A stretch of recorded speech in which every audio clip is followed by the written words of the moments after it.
In 1943, the Allies dropped over 1 billion pieces of paper on enemy soil. Not bombs. Paper. Because sometimes the deadliest weapon in World War II wasn't a gun. It was a lie, a poster, or a broadcast designed to break your mind before a single shot was fired. This is the propaganda war. And it might have decided World War II as much as any battlefield. Propaganda isn't just lying. It's information, true, false, or twisted, built to control emotion and behavior, not to inform. And in World War II, every major power industrialized it. Full ministries, full budgets, full-time staff, whose entire job was shaping what millions of people believed. There were 3 battlegrounds: controlling your own people, breaking the enemy's morale, and winning over the neutral world watching from the sidelines. Let's go through all 3. Start with the most infamous propaganda operation in history, Nazi Germany. Joseph Goebbels ran the Reich Ministry of Public Enlightenment and Propaganda, and that name alone tells you everything.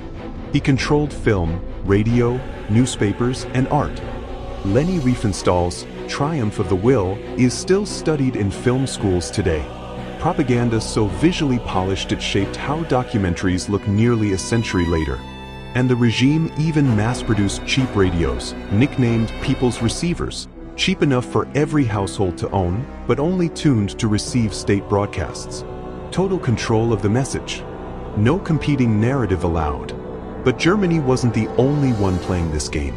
Britain's Ministry of Information plastered posters everywhere. Careless talk costs lives, warned civilians that a careless word could sink a ship. And here's a fun twist. Keep calm and carry on? Barely used at the time. It sat in storage for decades and only went viral in the 2000s. Real history, weirder than the myth. Meanwhile in Hollywood, director Frank Capra was enlisted by the US War Department to make the Why We Fight series, required viewing for American soldiers before they ever left home. And on the home front, Rosie the Riveter wore bond drives, rationing posters guilt-tripping ordinary citizens into sacrifice. If Germany's propaganda was a locked room, the Allies were flooding every open window. Now here's where it gets genuinely wild. Propaganda used as an actual weapon mid-battle. Millions of leaflets were dropped urging enemy soldiers to surrender, complete with printed, safe conduct passes they could hand over as proof.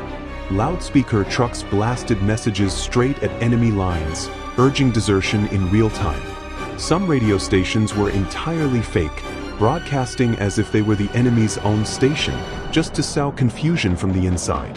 Historians call this black propaganda. You've probably heard the names Tokyo Rose and Axis Sally, real broadcasters who beamed demoralizing messages to Allied troops across the Pacific and Europe. Quick fact, those were nicknames used for multiple broadcasters, not one single person each. And one of the strangest true stories. The OSS forged Nazi postage stamps stamped with skull imagery, then secretly slipped them into the German mail system. Psychological warfare, hidden inside an envelope. Every side did this, dehumanize the enemy in posters and film to make wartime violence easier to accept.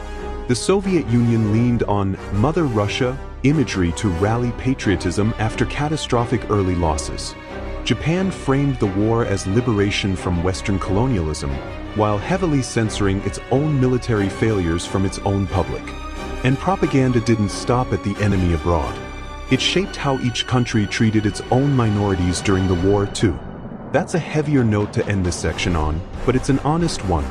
Propaganda wasn't just clever tactics, it had real human consequences. Fast forward to today. Memes, deep fakes, viral disinformation, these are direct descendants of these exact World War II techniques. The tools changed. Radio became social media. Leaflets became tweets.